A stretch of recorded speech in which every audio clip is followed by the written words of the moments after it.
ओम सर्वमंगल मांगल्ये शिवे सर्वार्थ साधिके शरण्ये त्र्यंबके गौरी नारायणी नमस्तुते। ओम चंडिका देवी को नमस्कार है। मार्कंडेय जी ने कहा, पितामह, जो इस संसार में परम गोपनीय तथा मनुष्यों की सब प्रकार से रक्षा करने वाला है और जो अब तक आपने दूसरे किसी के सामने प्रकट न किया हो, ऐसा कोई साधन मुझे बताइए। ब्रह्मा जी बोले, ब्राह्मण, ऐसा साधन तो एक देवी का कवच है जो गोपनीय से भी परम गोपनीय, पवित्र तथा संपूर्ण प्राणियों का उपकार करने वाला है। महामुने, उसे श्रवण करो। देवी की 9 मूर्तियां हैं जिन्हें 9 दुर्गा कहते हैं। उनके पृथक पृथक नाम बतलाते हैं। प्रथम नाम शैलपुत्री का है, दूसरी मूर्ति का नाम ब्रह्मचारी है, तीसरा स्वरूप चंद्रघंटा के नाम से प्रसिद्ध है, चौथी मूर्ति को कुष्मांडा कहते हैं, पांचवी दुर्गा का नाम स्कंद माता है, देवी के छठवें रूप को कात्यायनी कहते हैं, सातवां कालरात्रि और आठवां स्वरूप महागौरी के नाम से प्रसिद्ध है, नवीं दुर्गा का नाम सिद्धदात्री है। यह सब नाम सर्वज्ञ महात्मा वेद भगवान के द्वारा ही प्रतिपादित हुए हैं। जो मनुष्य अग्नि में जल रहा हो, रणभूमि में शत्रुओं से घिर गया हो, विषम संकट में फंस गया हो तथा इस प्रकार भय से आतुर होकर जो भगवती दुर्गा की शरण में व्याप्त हुए हो, उनका कोई भी अमंगल नहीं हो सकता। युद्ध के समय संकट में पड़ने पर भी उनके ऊपर कोई विपत्ति नहीं दिखाई देती। उन्हें शोक, दुख और भय की प्राप्ति नहीं होती। जिन्होंने भक्ति पूर्वक देवी का स्मरण किया है, उनका निश्चय ही अभ्युदय होता है। देवेश्वरी, जो तुम्हारा चिंतन करते हैं, उनकी तुम निसंदेह रक्षा करती हो। चामुंडा देवी प्रेत पर आरूढ़ होती हैं। भैरवी भैंसे पर सवारी करती हैं। ऐन्द्री का वाहन ऐरावत हाथी है। वैष्णवी देवी गरुड़ पर आसन जमाती हैं। महेश्वरी वृष पर आरूढ़ होती हैं। कौमारी का वाहन मयूर है। भगवान विष्णु की प्रियतमा लक्ष्मी देवी कमल के आसन पर विराजमान हैं और हाथों में कमल धारण किए हुए हैं। वृषभ पर आरूढ़ ईश्वरी देवी ने श्वेत रूप धारण कर रखा है। ब्राह्मी देवी हंस पर बैठी हुई हैं और सब प्रकार के आभूषणों से विभूषित हैं। इस प्रकार यह सभी माताएं सब प्रकार की योग शक्तियों से संपन्न हैं। इनके सिवा और भी बहुत सी देवियां हैं जो अनेक प्रकार के आभूषणों की शोभा से युक्त तथा नाना प्रकार के रत्नों से सुशोभित हैं। ये संपूर्ण देवियां क्रोध में भरी हुई हैं और भक्तों की रक्षा के लिए रथ पर बैठी दिखाई देती हैं। यह शंख, चक्र, गदा, शक्ति, हल या मूसल, खेटक और तोमर, परशु तथा पास, कुंत और त्रिशूल एवं उत्तम शंख, धनुष आदि अस्त्र शस्त्र अपने हाथ में धारण करती हैं। दैत्यों के शरीर का नाश करना, भक्तों को अभय दान देना और देवताओं का कल्याण करना, यही उनके शस्त्र धारण का उद्देश्य है। महान रौद्र रूप, अत्यंत घोर पराक्रम, महान बल और महान उत्साह वाली देवी, तुम महान भय का नाश करने वाली हो। तुम्हें नमस्कार है। तुम्हारी ओर देखना भी कठिन है। शत्रुओं का भय बढ़ाने वाली जगदम्बा, मेरी रक्षा करो। पूर्व दिशा में ऐन्द्री मेरी रक्षा करें। अग्निकोण में अग्नि शक्ति, दक्षिण दिशा में वाराही तथा नेत्रण कोण में खंडंग धारिणी मेरी रक्षा करें। पश्चिम दिशा में वारिणी और वाव्य कुड़ में मृग पर सवारी करने वाली देवी मेरी रक्षा करें। उत्तर दिशा में कौमारी और ईशान कोण में शूलधारी देवी मेरी रक्षा करें। ब्राह्मणी, तुम ऊपर की ओर से मेरी रक्षा करो और वैष्णवी, तुम नीचे की ओर से मेरी रक्षा करो। इस प्रकार 100 को अपना वाहन बनाने वाली चामुंडा देवी 10 दिशाओं से मेरी रक्षा करें। जया आगे से और विजया पीछे की ओर से मेरी रक्षा करें। वाम भाग में अजिता और दक्षिण भाग में अपराजिता मेरी रक्षा करें। उद्योतनी शिखा की रक्षा करें। उमा मेरे मस्तक पर विराजमान होकर रक्षा करें। ललाट में मालाधरी रक्षा करें और यशस्वी देवी मेरी भौहों का संरक्षण करें। भौहों के मध्य में त्रिनेत्रा और नथनों की यम घंटा देवी रक्षा करें। दोनों नेत्रों के मध्य भाग में शंखनी, कानों में द्वारवासिनी रक्षा करें। कालिका देवी कपोलों की तथा भगवती शंखरी कानों के मूल भाग की रक्षा करें। नासिका में सुगंधा और ऊपर के ओठ में चर्चिका देवी रक्षा करें। नीचे के ओठ में अमृत कला तथा जीवा में सरस्वती देवी रक्षा करें।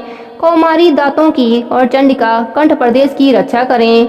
चंद्रघंटा गले की, घाटी की और महामाया तालु में रहकर रक्षा करें।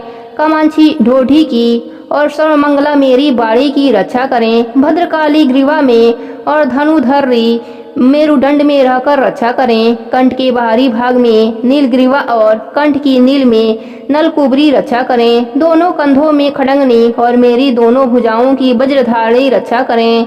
दोनों हाथों में दंडनी और अंगुलियों में अंबिका रक्षा करें।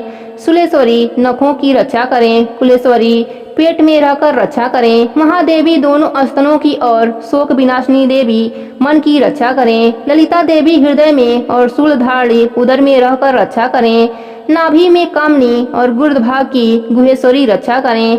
पूतना और कामनी लिंग की और महिषावासिनी गुर्दा की रक्षा करें। भगवती कटी भाग में और विंध्यवासिनी घुटनों की रक्षा करें। संपूर्ण कामनाओं को देने वाली महाबला देवी दोनों पिंगलियों की रक्षा करें। नरसिंही दोनों घुटनियों की और तेजस्वी देवी दोनों चरणों के पृष्ठभाग की रक्षा करें। श्री देवी पैरों की अंगुलियों में और तलवासनी पैरों के तलुओं में रहकर रक्षा करें। अपनी ढाढ़ों के कारण भयंकर दिखाई देने वाली दष्टा कराली देवी नखों की और ऊर्ध्वकेशनी देवी केशों की रक्षा करें। रोमावलियों के छिद्रों में कौबेरी और त्वचा की बागेश्वरी देवी रक्षा करें। पार्वती देवी रक्त, मज्जा, वसा, मांस, हड्डी और मेद की रक्षा करें। आंतों की कालरात्रि और पित्त की मुकेश्वरी रक्षा करें। मूलाधार आदि कमल केशों में पद्मावती देवी और कफ में चूड़ामणि देवी स्थिर होकर रक्षा करें। नख के तेज की ज्वालामुखी रक्षा करें। जिसका किसी भी अस्त्र से वेदन नहीं हो सकता, वह अद्भेदा देवी शरीर की समस्त संधियों में रहकर रक्षा करें। ब्राह्मणी आप मेरे बीर की रक्षा करें। छतेश्वरी छाया की तथा धर्मधारी देवी मेरे अहंकार, मन और बुद्धि की रक्षा करें। हाथ में वज्र धारण करने वाली वज्रहंसता देवी मेरे प्राण, अपान, व्यान, उदान और समान आयु की रक्षा करें। कल्याण से शोभित होने वाली भगवती कल्याण शोभना मेरे प्राणों की रक्षा करें। रस, रूप, गंध, शब्द और स्पर्श इन विषयों का अनुभव करते समय योगिनी देवी रक्षा करें तथा सत्वगुण, रजोगुण और तमोगुण की रक्षा सदा नारायणी देवी करें। वाराही आयु की रक्षा करें। वैष्णवी धर्म की रक्षा करें तथा चक्र धारण करने वाली देवी यश, कीर्ति, लक्ष्मी, धन तथा विद्या की रक्षा करें। इंद्राणी आप मेरे गोत्र की रक्षा करें। चंडिके तुम मेरे पशुओं की रक्षा करो। महालक्ष्मी पुत्रों की रक्षा करें और भैरवी पत्नी की रक्षा करें।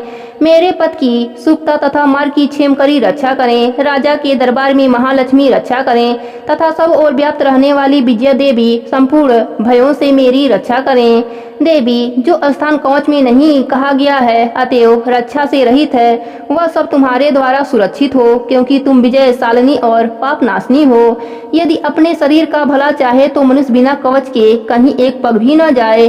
कवच का पाठ करके ही यात्रा करे। कवच के द्वारा सब ओर से सुरक्षित मनुष्य जहाँ जहाँ भी जाता है वहाँ वहाँ उसे धन लाभ होता है तथा संपूर्ण कामनाओं की सिद्धि करने वाली विजय की प्राप्ति होती है। वह जिस जिस वस्तु का चिंतन करता है उसको निश्चय ही प्राप्त कर लेता है। वह पुरुष इस पृथ्वी पर तुलना रहित महान ऐश्वर्य का भागी होता है। कवच से सुरक्षित मनुष्य निर्भय हो जाता है। युद्ध में उसकी पराजय नहीं होती तथा वह तीनों लोकों में पूजनीय होता है। देवी का यह कवच देवताओं के लिए भी दुर्लभ है। जो प्रतिदिन नियम पूर्वक तीनों संध्याओं के समय श्रद्धा के साथ इसका पाठ करता है उसे देवी कला प्राप्त होता है तथा वह तीनों लोकों में कहीं भी पराजित नहीं होता।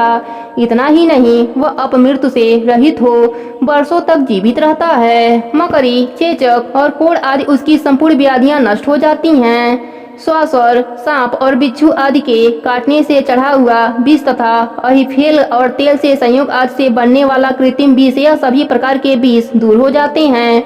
उनका कोई असर नहीं होता। इस पृथ्वी पर मारण, मोहन आदि जितने अभिचारी प्रयोग होते हैं, इस प्रकार के जितने यंत्र मंत्र होते हैं, वे सब इस कवच को हृदय में धारण कर लेने पर उस मनुष्य को देखते ही नष्ट हो जाते हैं। यही नहीं, पृथ्वी पर विचरने वाले ग्राम देवता, आकाशचारी देव, निषेध जल के संबंध से प्रकट होने वाले गण, उपदेश मात्र से सिद्ध होने वाले निम्न कोटि के देवता, अपने जन्म के साथ प्रकट होने वाले देवता, कुल देवता, कंठमाला आदि डाकनी शाकनी, अंतरिक्ष में विचरने वाली अत्यंत बलवती भयानक डाकनी, ग्रह, भूत, पिचास, यक्ष, गंधर्व, राक्षस, ब्रह्म राक्षस, बेताल, कुष्मांड और भैरव आदि अनिष्ट कारक देवता भी हृदय में कवच धारण किए रहने पर उस मनुष्य को देखते ही भाग जाते हैं। कवचधारी पुरुष को राजा से सम्मान वृद्धि प्राप्त होती है। यह कवच मनुष्य के तेज की वृद्धि करने वाला है। कवच का पाठ करने वाला पुरुष अपनी कीर्ति से विभूषित भूतल पर अपने सुयश के साथ साथ वृद्धि को प्राप्त होता है।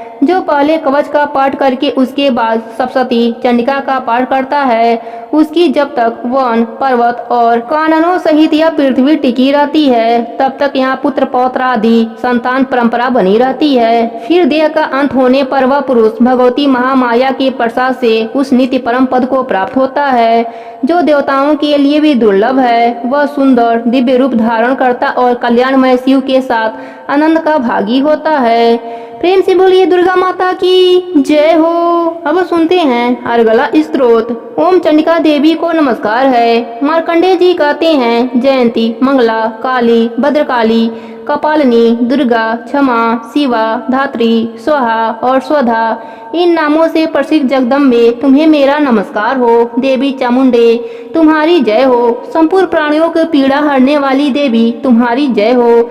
सब में व्याप्त रहने वाली देवी तुम्हारी जय हो। कालरात्रि तुम्हें नमस्कार हो। मधु और कैटभ को मारने वाली तथा ब्रह्मा जी को वरदान देने वाली देवी तुम्हें नमस्कार है। तुम मुझे रूप आत्मस्वरूप का ज्ञान दो। जय मोहन पर विजय दो। यश मोह विजय तथा ज्ञान प्राप्ति यश दो और काम क्रोध आदि शत्रुओं का नाश करो। महिषासुर का नाश करने वाली तथा भक्तों को सुख देने वाली देवी तुम्हें नमस्कार है। तुम रूप दो, जय दो, यश दो और काम क्रोध आदि शत्रुओं का नाश करो। रक्त बीज का वध और चंड मुंड का विनाश करने वाली देवी तुम रूप दो, यश दो, जय दो और काम क्रोध आदि शत्रुओं का नाश करो। शुंभ और निशुंभ तथा ध्रुम लोचन का मर्दन करने वाली देवी तुम रूप दो, जय दो, यश दो और काम क्रोध आदि शत्रुओं का नाश करो। सबके द्वारा बंधित युगल चरणों वाली तथा संपूर्ण सौभाग्य प्रदान करने वाली देवी तुम रूप दो, जय दो, यश दो और काम क्रोध आदि शत्रुओं का नाश करो। देवी तुम्हारे रूप और चरित्र अचित्य हैं। तुम समस्त शत्रुओं का नाश करने वाली हो। रूप दो, जय दो, यश दो और काम क्रोध आदि शत्रुओं का नाश करो। पापों को दूर करने वाली चंडिके जो भक्ति पूर्वक तुम्हारे चरणों में सर्वदा मस्तक झुकाते हैं, उन्हें रूप दो, यश दो, जय दो और उनके काम क्रोध आदि शत्रुओं का नाश करो। रोगों का नाश करने वाली चंडिके जो भक्ति पूर्वक तुम्हारी स्तुति करते हैं, उन्हें रूप दो, यश दो, जय दो और उनके काम क्रोध आदि शत्रुओं का नाश करो।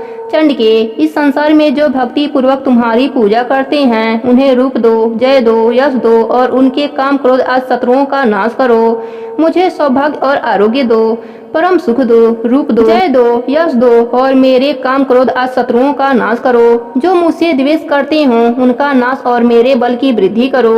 रूप दो, जय दो, यश दो और मेरे काम क्रोध आदि शत्रुओं का नाश करो। देवी मेरी कल्याण करो, मुझे उत्तम संपत्ति प्रदान करो। रूप दो, जय दो, यश दो और काम क्रोध आदि शत्रुओं का नाश करो। हे अंबिके, देवता और असुर दोनों ही अपने माथे के मुकुट की मड़ियों को तुम्हारे चरणों पर घिसते रहते हैं। तुम रूप दो, जय दो, यश दो और काम क्रोध आदि शत्रुओं का नाश करो। तुम अपने भक्त जनों को विद्वान, यशस्वी और लक्ष्मीवान बनाओ तथा रूप दो, जय दो, यश दो और उनके काम क्रोध आदि शत्रुओं का नाश करो।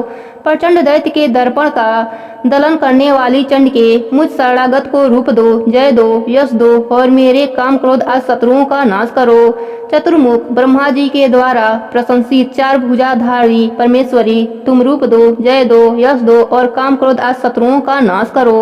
देवी अंबिके, भगवान विष्णु नित्य निरंतर भक्ति पूर्वक तुम्हारी स्तुति करते रहते हैं। तुम रूप दो, जय दो, यश दो और काम क्रोध आदि शत्रुओं का नाश करो।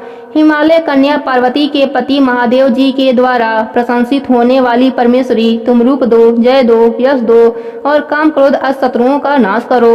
सचिपति इंद्र के द्वारा सबोध से पूजित होने वाली परमेश्वरी तुम रूप दो, जय दो, यश दो और काम क्रोध आदि शत्रुओं का नाश करो। प्रचंड भुज दंडों वाले दैत्यों का घमंड चूर करने वाली देवी तुम रूप दो, जय दो, यश दो और काम क्रोध आदि शत्रुओं का नाश करो। देवी अंबिके, तुम अपने भक्त जनों को सदा असीम आनंद प्रदान करती रहती हो। मुझे रूप दो, जय दो, यश दो और मेरे काम क्रोध आदि शत्रुओं का नाश करो।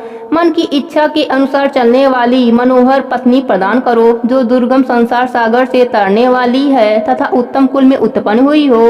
जो मनुष्य इस स्तोत्र का पाठ करके सप्तशती रूपी महास्तोत्र का पाठ करता है, वह सप्तशती की जप संख्या से मिलने वाले श्रेष्ठ फल को प्राप्त कर लेता है, साथ ही वह प्रचुर संपत्ति भी प्राप्त कर लेता है।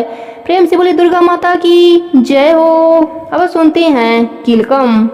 ओम चंडिका देवी को नमस्कार है। मार्कंडेय जी कहते हैं, विशुद्ध ज्ञान की जिनका शरीर है, तीनों वेदों के जिनके 3 दिव्य नेत्र हैं, जो कल्याण प्राप्ति के हेतु हैं तथा अपने मस्तक पर अर्धचंद्र का मुकुट धारण करते हैं, उन भगवान शिव को नमस्कार है। मंत्रों का जो अभिकिलंक है, अर्थात मंत्रों की सिद्धि में विघ्न उपस्थित करने वाले साप रूपी किलंक का जो निवारण करने वाला है, उस सप्तशती स्त्रोत को संपूर्ण रूप से जानना चाहिए और जानकर उसकी उपासना करनी चाहिए। यद्यपि सप्तशती के अतिरिक्त अन्य मंत्रों के जप में जो भी निरंतर लगा रहता है, वह भी कल्याण का भागी होता है। उसके भी उच्चाटन आदि कर्म सिद्ध होते हैं तथा उसे भी समस्त दुर्लभ वस्तुओं की प्राप्ति हो जाती है। तथापि जो अन्य मंत्रों का जप न करके केवल इस सप्तशती नामक स्त्रोत से ही देवी की स्तुति करते हैं, उन्हें स्तुति मात्र से ही सच्चिदानंद स्वरूपी देवी सिद्ध हो जाती हैं। उन्हें अपने कार्य की सिद्धि के लिए मंत्र, औषधि तथा अन्य किसी साधन के उपयोग की आवश्यकता ही नहीं रहती।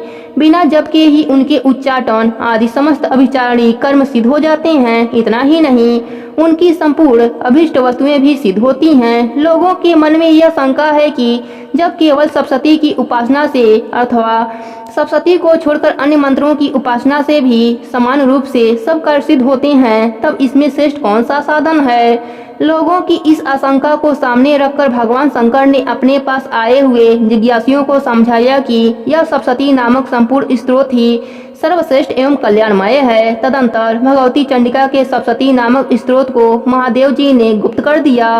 सप्तशती के पाठ से जो पुण्य प्राप्त होता है, उसकी कभी समाप्ति नहीं होती, किंतु अन्य मंत्रों के जप से पुण्य की समाप्ति हो जाती है। अतः भगवान शिव ने अन्य मंत्रों की अपेक्षा जो सप्तशती की श्रेष्ठता का निर्णय किया, उसे यथार्थ ही जानना चाहिए। अन्य मंत्रों का जप करने वाला पुरुष भी यदि सप्तशती के स्त्रोत और जप का अनुष्ठान कर ले तो वह भी पूर्ण रूप से कल्याण का भागी होता है, इसमें तनिक भी संदेह नहीं है। जो साधक कृष्ण पक्ष की चतुर्दशी अथवा अष्टमी को एकाग्रचित होकर भगवती की सेवा में अपना सर्वस्व समर्पित कर देता है और फिर उसे प्रसाद रूप से ग्रहण करता है, उसी पर भगवती प्रसन्न होती हैं। इस प्रकार सिद्धि के प्रतिबंधक रूप किलंक के द्वारा महादेव जी ने इस स्त्रोत को किलित कर रखा है। जो पूर्वोक्त रीति से निष्कलंक करके इस सप्तशती स्त्रोत का प्रतिदिन उच्चारण पूर्वक पाठ करता है, वह मनुष्य सिद्ध हो जाता है, वही देवी का पार्षद होता है और वही गंधर्व भी होता है। सर्वत्र विचरते रहने पर भी इस संसार में उसे कहीं भी भय नहीं होता।